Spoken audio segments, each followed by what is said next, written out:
good seeing you folks. Honestly, I live and work in Washington, D.C., been there since 1978 when I was recruited out of the Army to build a training product for them for their information technology business.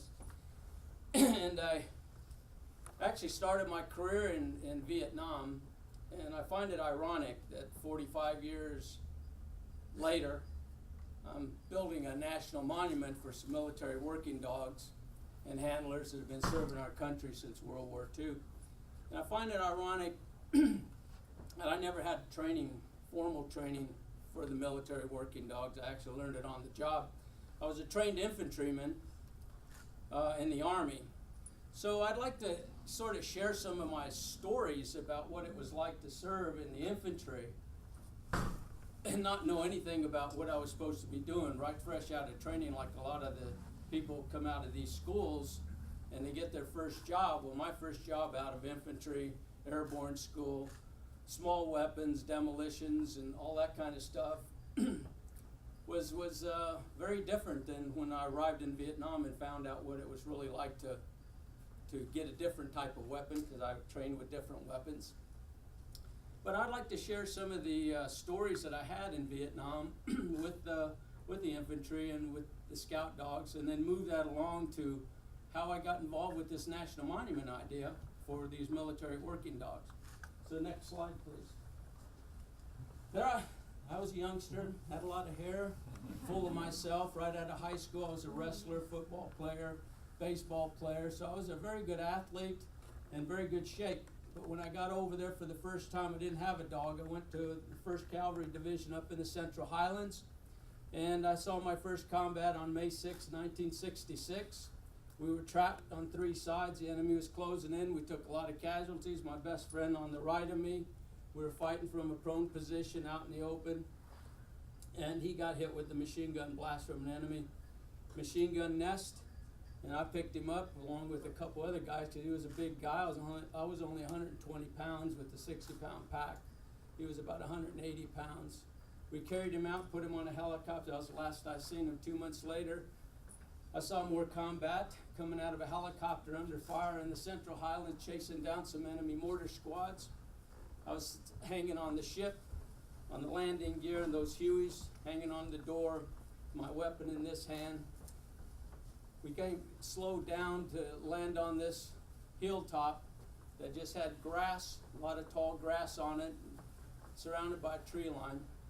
It wasn't very large. It was enough for one chopper to get in and another one. We had 4 ships and 2 squads of men that we were going to hunt the enemy once we got down on the ground. Well, all hell broke loose from the tree lines. I can see the muzzle flashes coming, and I can hear the bullets singing and hitting the skin of the ship. So I jumped out, landed in the tall grass, and a bamboo spear went right through my leg. That took me out of combat, sent me to the hospital in Japan where they reconstructed my knee.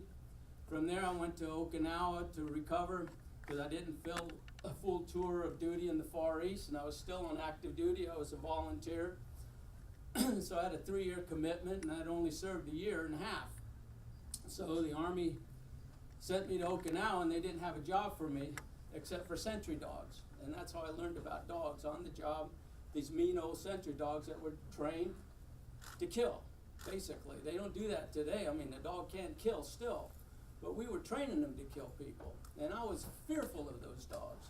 Well, I had this dog named Hans, and I learned the basic things with the dog: come, heel, sit, stay, bonding relationship, feeding, caring, grooming, all those things you do, and how to use them in an attack mode.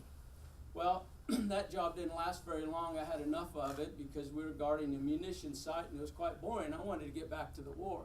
So I volunteered to go back to Vietnam to an airborne unit, the 173rd, and be with the Ranger detachment they had there. My leg was in good shape, so I bought me a knife, a camera, and off I went to Vietnam again. When I got there, I didn't get the assignment I wanted. They sent me to this small, dusty base camp called Dao Tiang, and next to the Cambodian border. And there I sat in a replacement center, waiting for a reassignment to some place I didn't know, and definitely an infantry unit. Well, they had some scout dog teams there and a scout dog platoon, and I saw these dogs and these handlers. They came and give us a an orientation on what the dogs did for the brigade that was situated in that little base camp. And they asked for some volunteers because they had some people that they needed to fill some of the dogs that didn't have a handler. So I volunteered. And that's how I became a scout dog handler. So I had learned the difference between a sentry dog and a scout dog. My first dog was Timber. Timber and I were on our first mission in an armored personnel carrier. We were moving through the jungle. I was in the lead carrier on the inside with the hatch open, the machine gunner on top with a .50 caliber, the driver sitting in the cab in the front. We were inside this metal container with a rear door and a hatch that was open. You could get out either the back or over the top. Well, we're moving through the jungle, and one of our helicopter spotter choppers were flying around above the canopy, and we were entering a clearing. All of a sudden, they spotted a large enemy unit moving across our front, so we were closest to them, so we were given the order to chase them down. Well, I'm in the inside of the truck. All I'm hearing is the radio squawk, and I got my hand on my dog's leash and my rifle and my bandolier ammunition and my pack stowed. And all of a sudden, we're busting through the jungle. The only thing coming down on us is, branches and leaves and ants and bugs, and we're just the noise of the tracks digging into the earth and mashing through the vegetation. And then all of a sudden, bam, the track stopped. A big old loud explosion hit the front of it. The cab filled with smoke. We jumped out of the back. There was only two other guys in there aside from me and my dog, Timber. And as I climbed out the back, I dived onto this open area, and we had actually crossed a road, and the enemy was waiting on the other side in an L-shaped ambush, so they caught us all, the entire column like this, and they hit us from the side and the front. So I crawled out onto the road, and my leash was stuck, so I had to get my knife out, cut the leash. I had about an 8-inch a part of the lead left. So I dragged my dog, and he was jumping up and down. He just could not stand the noise and the explosions and the firing and the machine guns and the enemy rockets hitting the other tracks. We crawled into the jungle, and there I found another soldier there who was wounded pretty bad, had a big chunk of shrapnel sticking out of his head, but he was still okay. He was just delusional. And he didn't know where he was, and he didn't have his weapon, so I dragged him up to the tree with my dog and my rifle and tried to find some place where I could be safe and return fire. In the meantime, I was on the inside of the column now. I crawled out of the track and into the jungle and found a tree. And so I stood behind this tree and started returning fire. And then all of a sudden, the track in the front exploded, and two other tracks exploded. So we lost most of our men. I was wounded again. My dog was wounded seriously. He went down. I was evacuated, went to the hospital, field hospital. Next morning I woke up, I was feeling fine, just a little sore. A lot of splinters of shrapnel in my arms, a few in my face, but nothing serious. So I went back to the kennel to see my dog, and he was sitting in the back of his run, shying away. I said, Timber. He didn't want to come. So I went in and sat with him and talked to him like dog handlers do to their dogs. Put a lead on him, walked him out. He didn't want to go anywhere.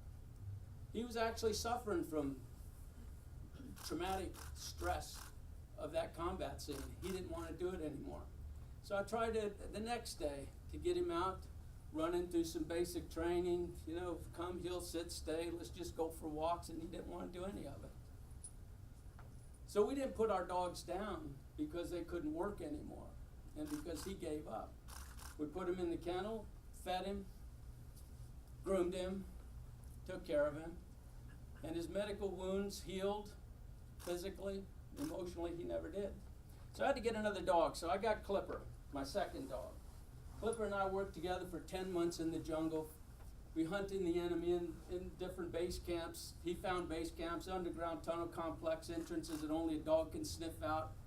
He found booby traps in the rubber trees. When one guy blew one up, I put my dog in the lead, and he navigated us through.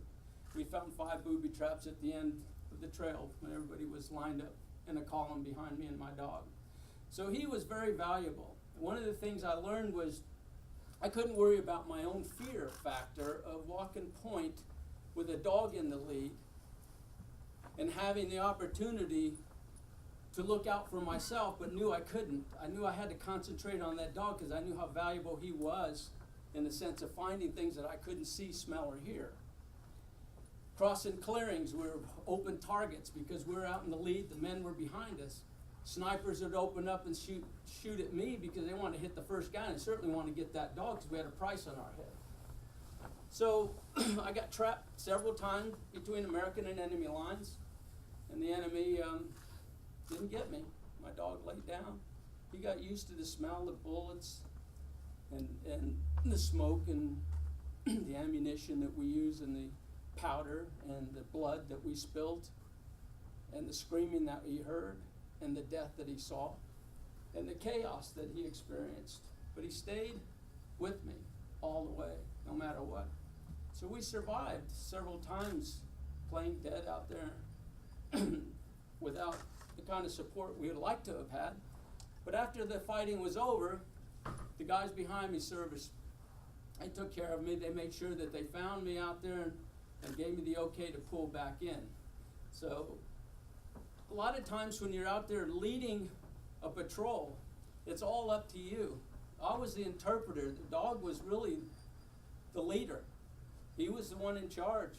He was the one that told me what he saw. I had to interpret that and tell the guys behind me whether it was dangerous or whether it was okay to go across that clearing, across that creek, or climb that mountain, or go into that jungle that direction. So there was a lot of things that I had to learn about leaving my own self-awareness to the dog, but maintaining my self-awareness that I had to fight once the fighting started. And my dog was not the fighter. And there was times that we were in ambush situations where my dog captured an enemy soldier in early morning where we were sitting on the side of a path we knew the enemy was using. And he alerted early in the morning, turned to the right, and just stood up. And he's inside the jungle, camouflaged right off the trail. And I look to the right, I don't see or hear a darn thing. Then all of a sudden, I see a guy coming on a bicycle in a khaki uniform with a pith helmet and a rifle strapped across his back, thinking he's just coming through there early that morning and nobody saw him. Well, my dog heard him way down the road before I ever did, so he alerted me, I alerted the other guys, and we sprung the ambush and captured him. My dog went after him, knocked him off his bike, scared the hell out of him. We captured him and took him to camp. So there's a lot of things that these dogs did that I couldn't do, that I was very fortunate to live and survive. But I had to leave my dog behind in 1968 when I left because we weren't authorized to bring our dogs home. Although I'd love to have had him home, I think he would have been okay. I think he could have transitioned into a civilian kind of environment, domestic environment, a home, a backyard to play in, a family to love him. But that isn't the case. And most of the dogs there died, or were left behind, euthanized, killed by the enemy. So Vietnam was over for me. So 25 years later, I meet up with this first guy that I talked about in my first tour as an infantryman on May 6, 1966, when he was shot down by a machine gun. I put him on a helicopter. 25 years later, I meet him in Pennsylvania. We meet on Memorial Day Sunday, and the first thing I said was, "How's your arm?" Because he had lost a big chunk of his arm from one of the bullets. He had bullet holes through his body. And he carried all the bullets that stayed in his body around his neck on a chain. He was farming up in Pennsylvania. So from that point on, I sat with him for several weeks on his farm, took some leave from my daytime job. And I said, "Kenny, I think I'm going to write our story." I thought I'd take 10 or 20 pages just to jot down our memories of what we saw, what we remember, and how we were as young men back in that day, back in that ugly day where we lost so many men. And it turned into another chapter, another chapter, another chapter. And he says, "Well, you got to talk about those dogs." I said, "Yeah, that's hard to talk about." Well, it took me 9 years to put this book together. It's called Dog Tags of Courage. It got published in 2000. I didn't want to publish it. I wasn't interested in going public with my story. It was a personal story. But it threw me into the public domain. And I found out that the American people had gotten over Vietnam to a certain degree, and they weren't mad at me anymore being a being a baby killer, a hooch burner, and just a murdering bastard, but I wasn't. I was just trying to protect my life and the lives of the men and trying to save a country from being dominated by an enemy force that was worse than we were on the battlefield in the sense of how they treated their prisoners of war. So from that point on, I had to get up and tell the story because now my book's out there. It's a public purchasable book. And they wanted to hear the dog stories. They were fascinated about the dog. They didn't care about Vietnam so much as the dog stories. And that's what got me started to telling these amazing dog stories. And as I learned more about these stories, I started getting people in the audience telling me, well, my uncle served in World War II and he had a dog. So they would tell me that story. Another one from Korean War, the Vietnam War, the Gulf War, Afghanistan, Iraq. All these different things were happening. Next slide. I did all these speaking engagements all over the country. And then people wanted to call me and ask me if I'd do a documentary. I said, well, I'll be more than happy to contribute. I didn't get paid for any of this. In the books, you don't make money out of those. The publishers make money. But it was enough to get me on the road, pay for my plane ticket, or rent a car, and get to the place I needed to go. So documentarians called me, and I did the first documentary called War Dogs in 2000. It was really a success. It was on TV, and I became the technical advisor for that. And my job as a technical advisor was very strange because I was interested in helping them do the reenactment, build the scenes up from the interviews, because a documentarian, they'll sit with you and point a camera in your face and ask you 1,000 questions over a course of many hours. Then they'll take that and they'll edit it down to what they want for the story. Then they'll take that story and then they'll build a scene for it. So I had no problem getting with these different people that were actors and telling them, here's how you walk with the dog, here's how you wear your uniform, here's how you carry your rifle, here's where you watch the dog's ears, all this stuff. And then they got to my story, the one I didn't want them to do, called Death in the Kennel. That was a very difficult story for me to write as well. All of the stories were hard. But this one in particular, I wasn't interested in watching them do a reenactment scene of, because it was a hell of a night to be woken up by mortars landing right in your compound, and you jumping out of a dead sleep with flashes of light in your eyes, running out your little hooch, half naked with your rifle in your hand, and running to your bunker so you can get cover and protection. And the dogs are screaming and yelling in the kennel because you didn't sleep with your dogs and your little hooches, and we're all together. And the mortars just kept coming down. They had zeroed in on our base camp and tried to knock out the dog platoon. Well, they were very successful in knocking out several dogs. And I couldn't see sitting there watching them do the reenactment. I said, John, well, the hooch was like this. Where was your bunker? It was over here. Well, what did you do when you didn't, all these different things. And I had to watch it while they filmed it and did the reenactment at night. That was very hard. But then I did another documentary, and another one, and another one, and another one. So I started getting used to just telling the same stories over and over.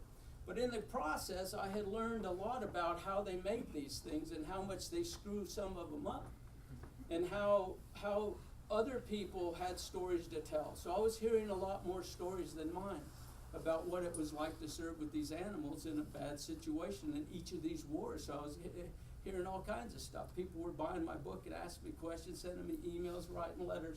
I got all this stuff. And I've assisted several families get their dog from the military.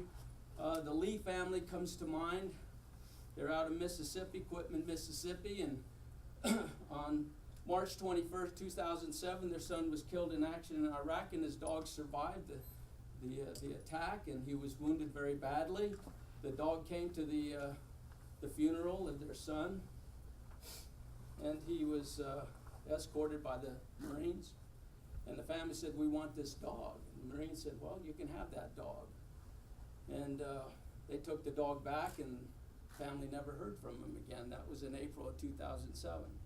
May went by, June went by. They kept inquiring with no resolution. In fact, people weren't even returning their phone calls.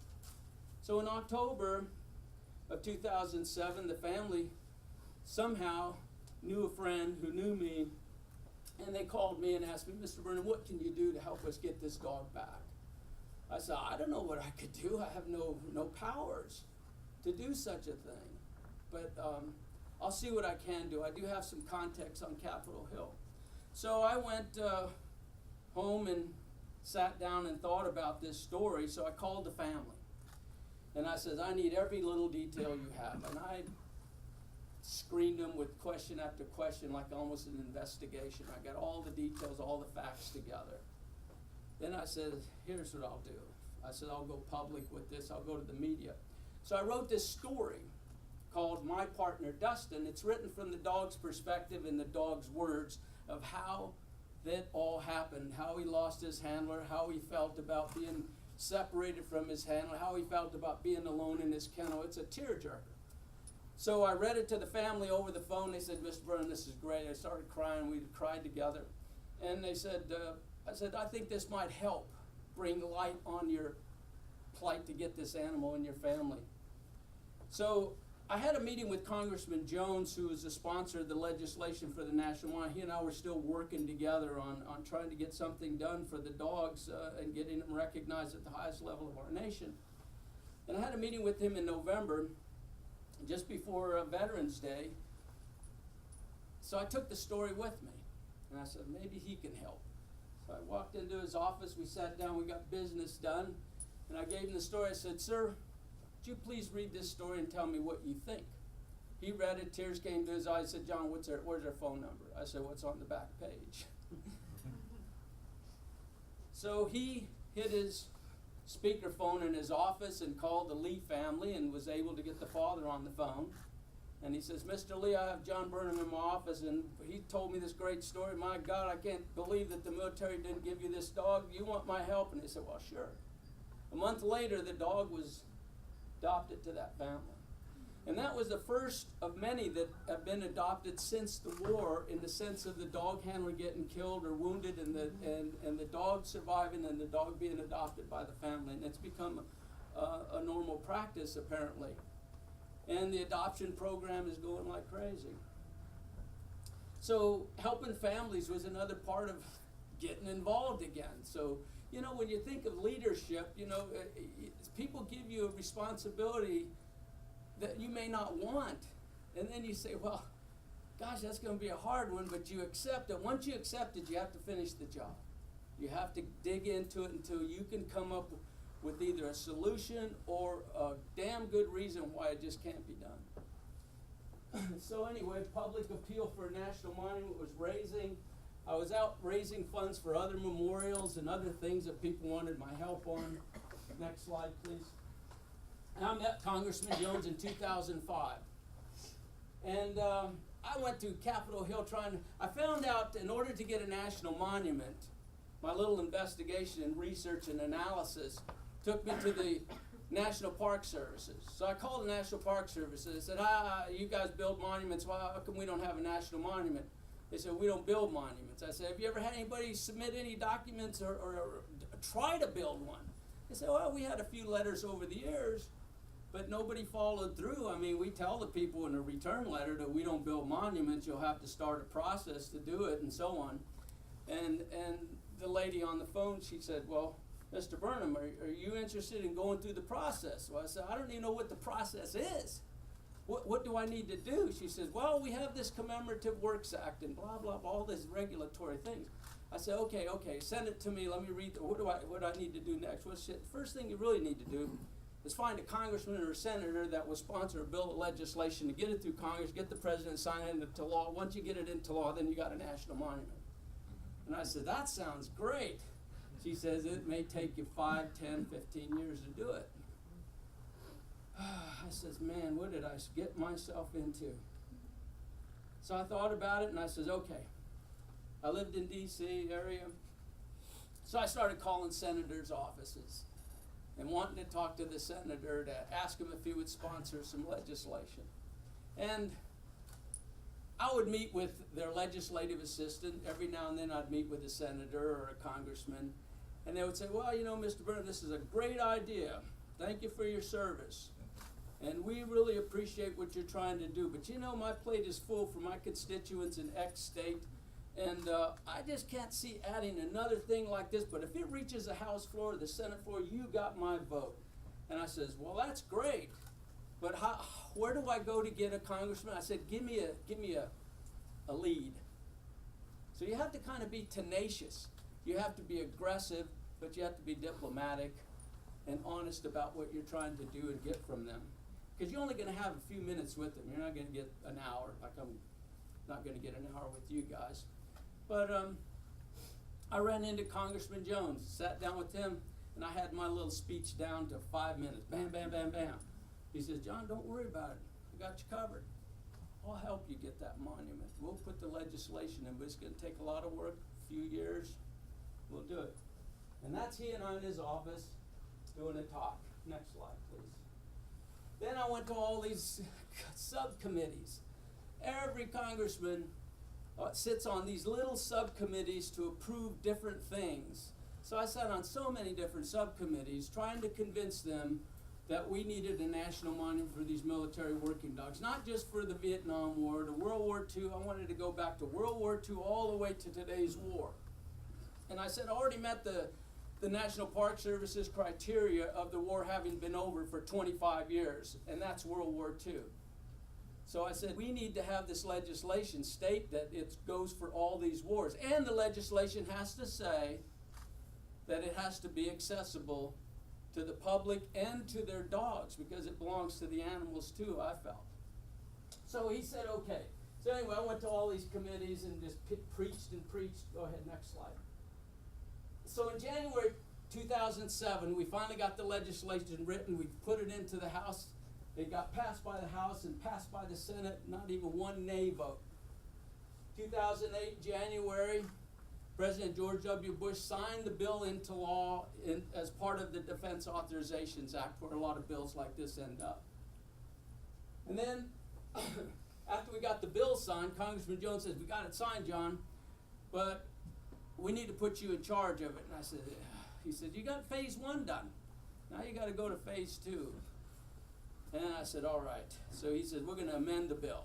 So President Obama amended the bill, putting my organization in charge. Next slide. So we now had legislation, I had authorization, I had the president's signature saying this country now has a national monument on the books. Now it needs to be built, funded, and maintained. So I had to start this organization. So I called it the John Burnam Monument Foundation. Right now I only got 2 guys, myself and Jim Frost, who's out in Phoenix. We're a 501c3 tax charity, which we had to be to collect public funds and provide tax incentive and tax deductible donations.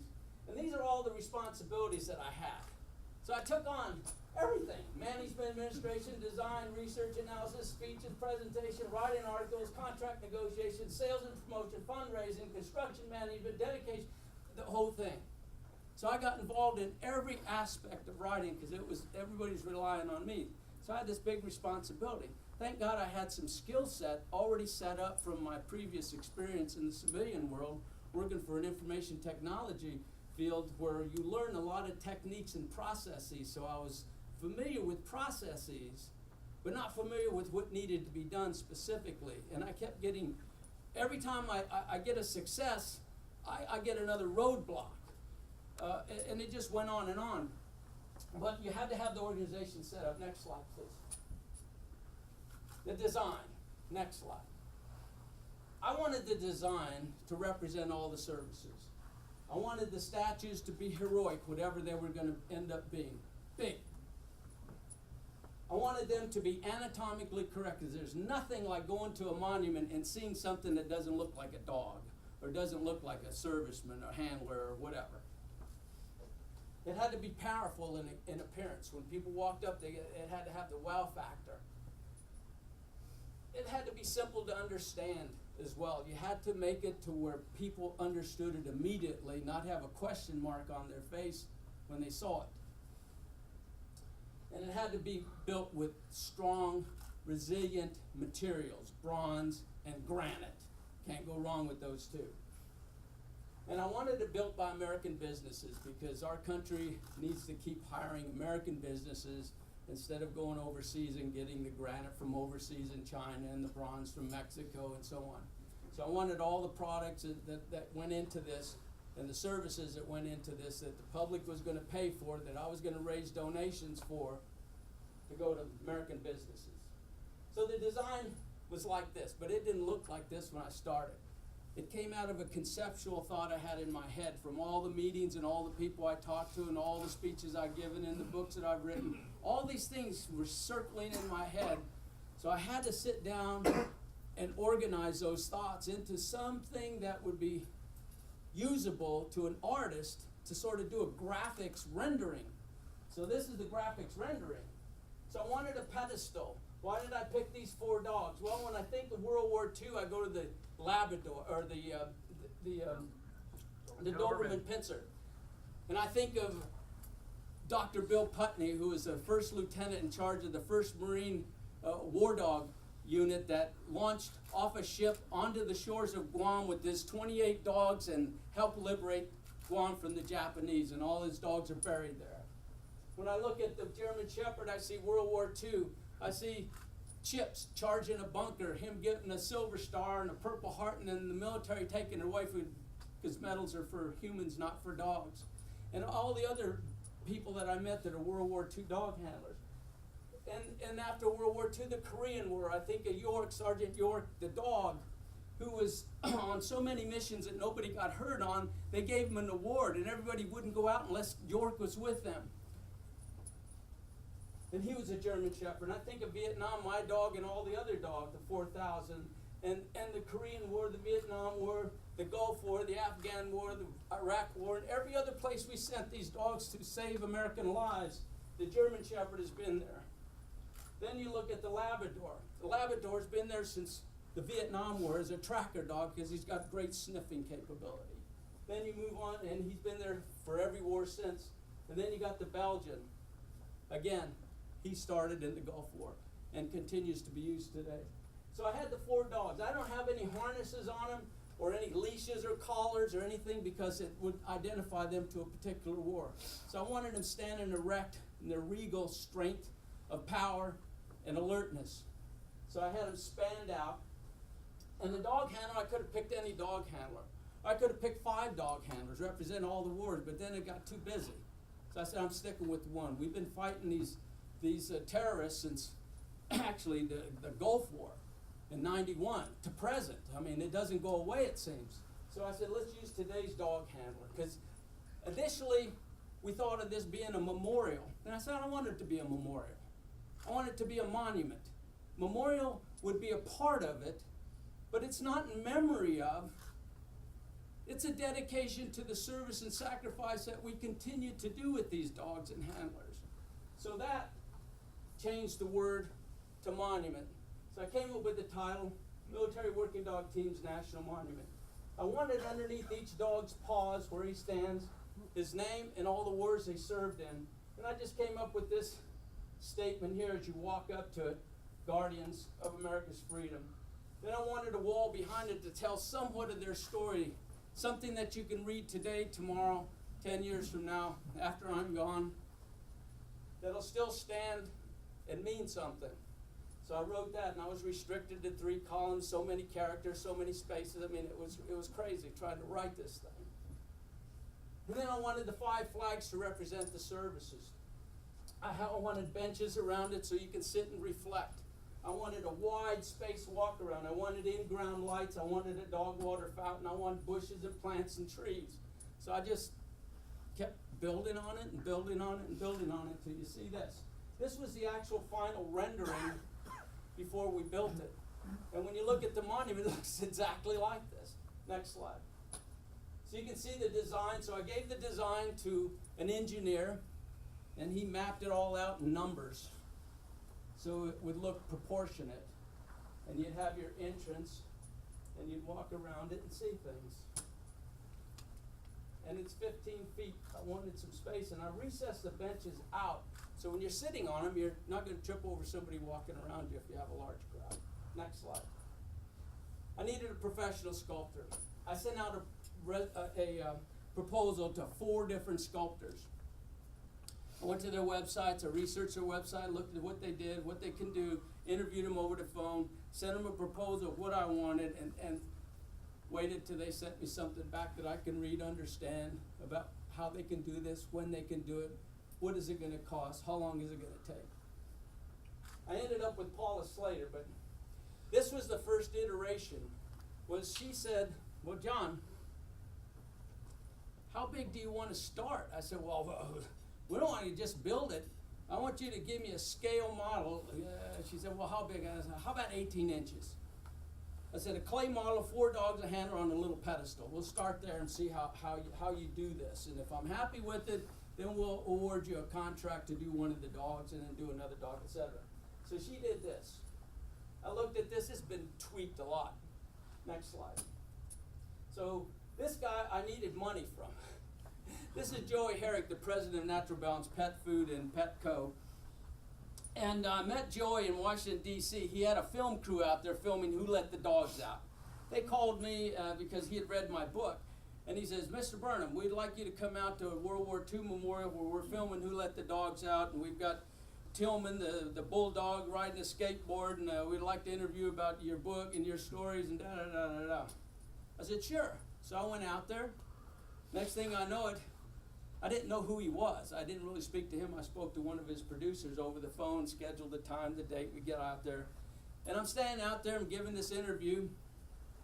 After the whole thing was over, this guy comes out of the crowd, because we started, a lot of people started amassing around it watching this interview. So he comes out in his suit and tie, and he says, I'm Joey Herrick, I'm the president. He says, do you have a corporate sponsor yet? And I said, no, I'm working on it though, Joe. And he says, well, I want to be your corporate sponsor. I said, well, I need money now. He said, well, how much do you need? I said, well, I need to get I got a schedule. I want to have this thing dedicated in 2013.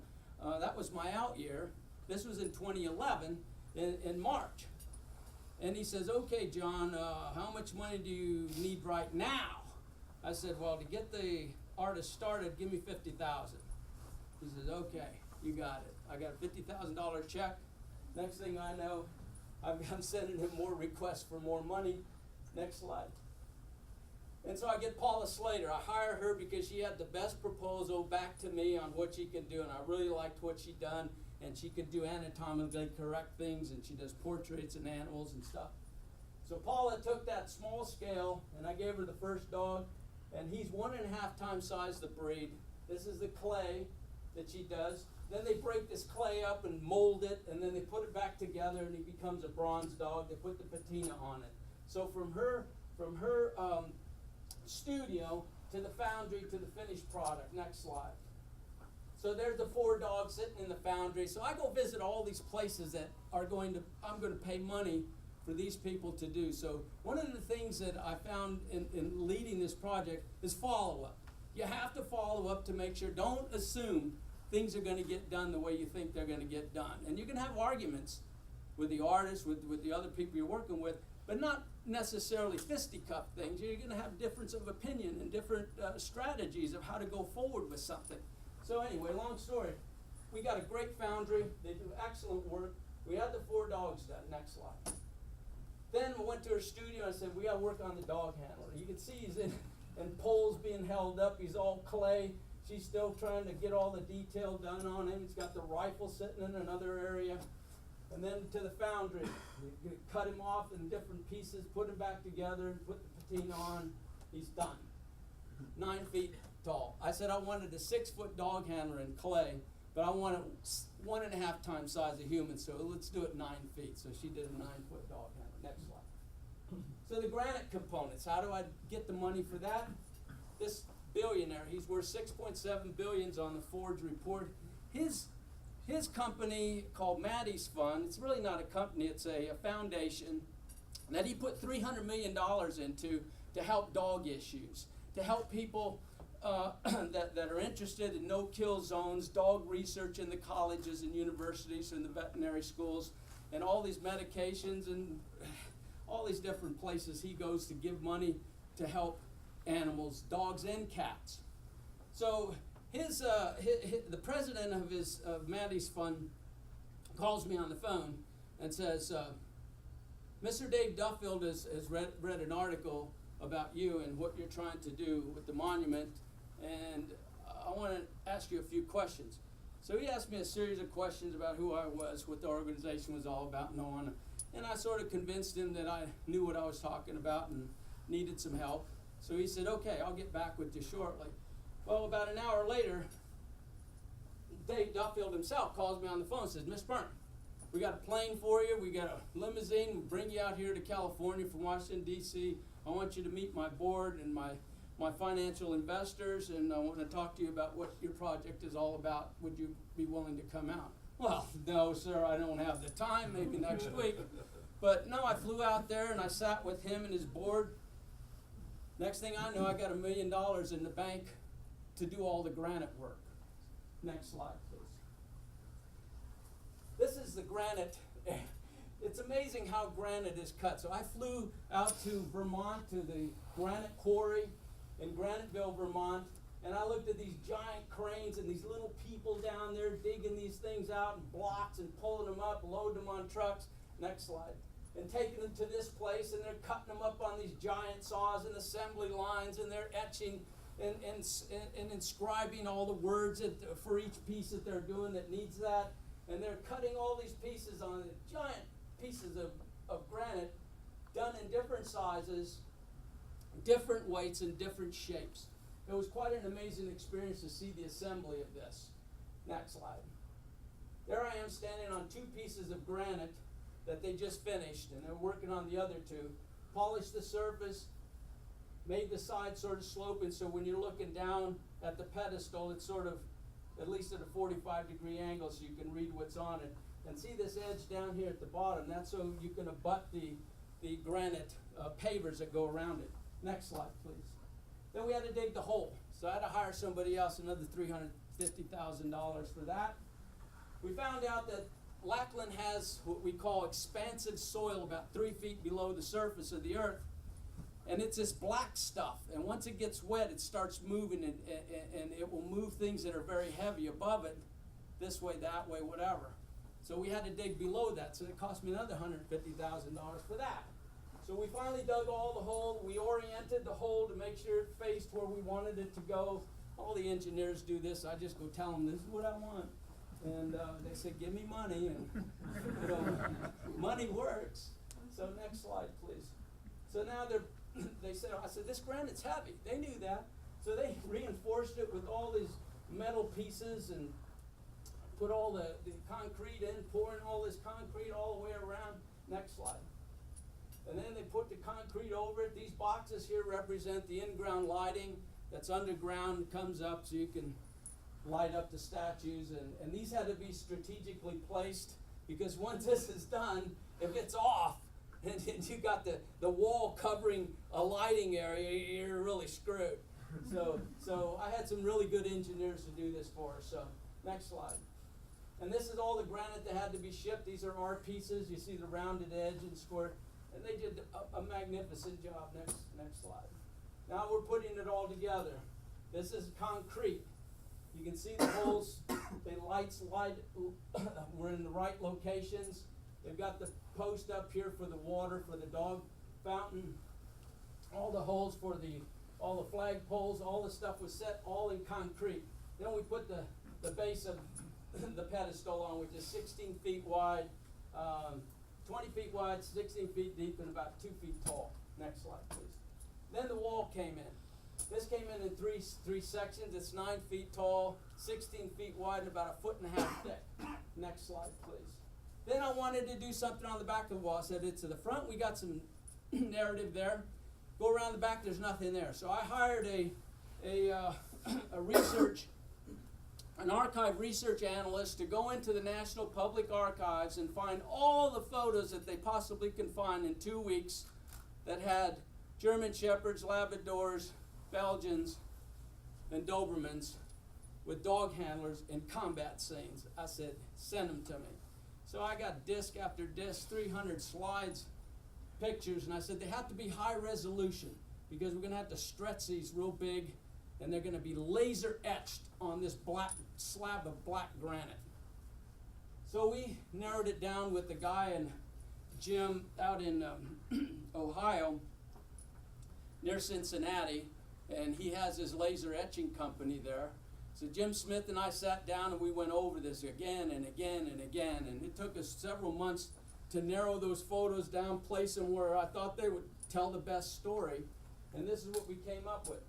And also wanted a woman in the photo, but the problem is, with the woman photos, with the helmets and all that stuff, you can't tell if it's a male or a female from a distance.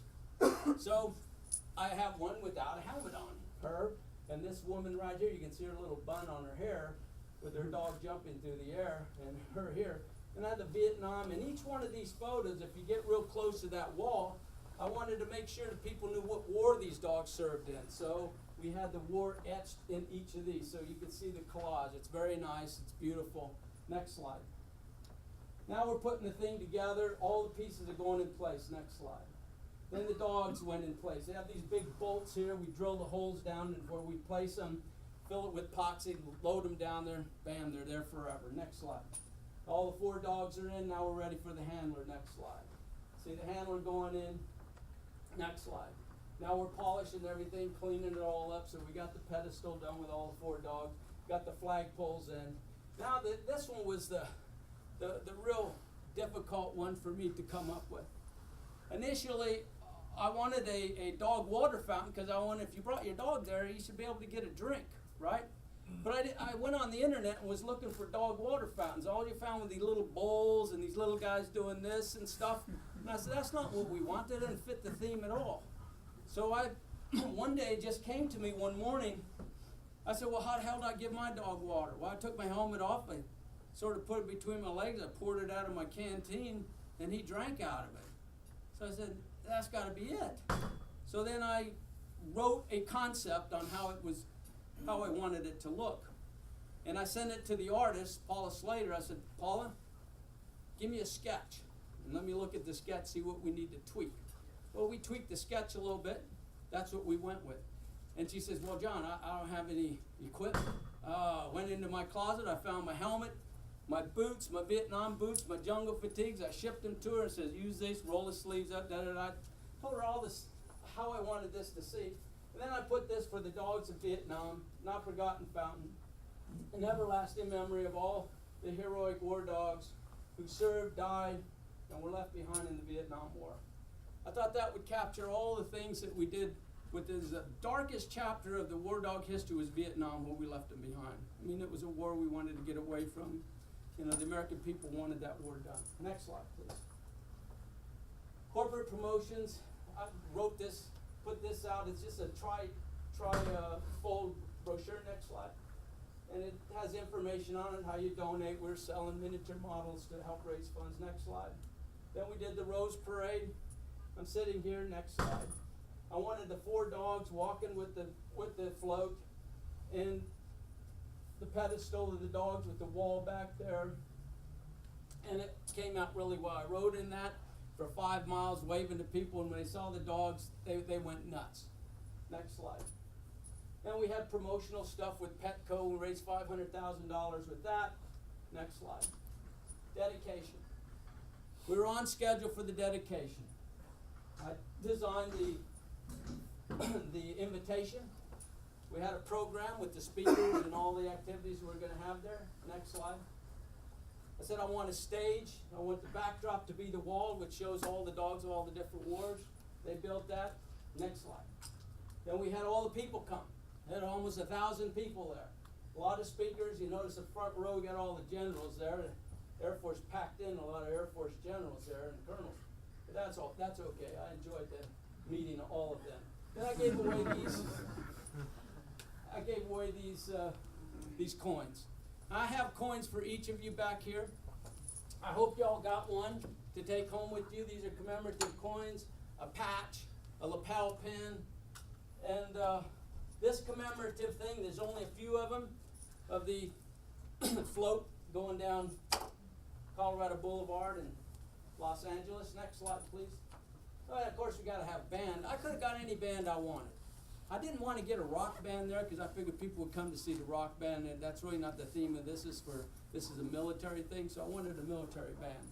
Plus, I don't get to listen to military bands as a civilian. You guys probably hear more than I do. Next slide, please.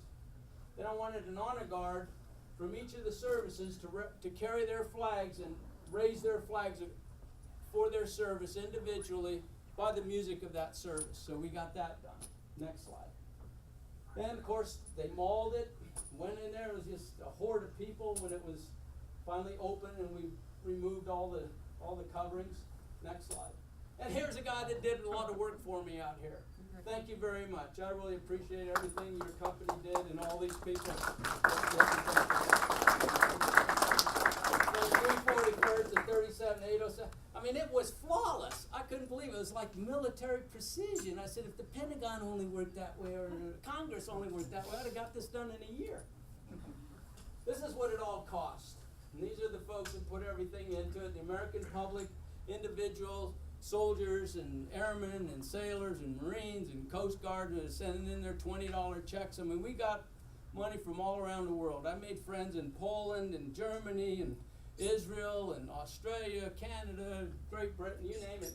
They were sending in their wishful help to get us to do this, and followed the progress of the monument and donated what they could. Next slide. So when I look at leadership for this entire project, it started with the war that I fought in and spilled some blood, but it really didn't get going till my book was out from 2000 to 2005, was I was starting to generate interest in the dog stories, not the monument. The monument started picking up with the public later on in 2004 and 5, and then the design, the Congress getting the legislation, then coming up with the design, the promotion, the funding, the construction, the dedication, all in the 13-year period. You got to have passion. Whatever you do, put your heart into it. Get it done right. If that's what you want to do and that's what you selected to do or that's what you're given to do, do the best job you can. Maintain your focus at all times on what you're trying to get done. Have courage, because you're going to have people say, you're never going to get it done, John. You don't have that money. It's taken you so long. It's going to fail. This, that, and you're going to get this. You have the courage to say, I can still do it. I have the passion to continue on. I haven't been told no yet. The doors aren't closed. They just need to be jimmied open. You have to have a lot of patience, because patience is what it's going to take, because you're not going to get things done exactly the time you need them done. And you have to have perseverance. You've got to persevere in everything you do. So with that, next slide. I have my last book that I'm going to write on this subject, Canine Warrior. I have some forms back there. Please take one. Send me $25 and I'll autograph it to whoever you want me to autograph it for. And it has a lot of information in there on how this monument was built, more than I can explain in a presentation today. But please, part of the proceeds will go to the maintenance of the monument. So I need your help with that in that sense. But also, it's a good story, actually. It's a good story. Anyway, next slide, please. And there it is. So I want to thank you for your time. I know you have to go back to work, and I'm going to have lunch afterwards too. And I appreciate you taking the time to come here and listen to me. Thank you very much.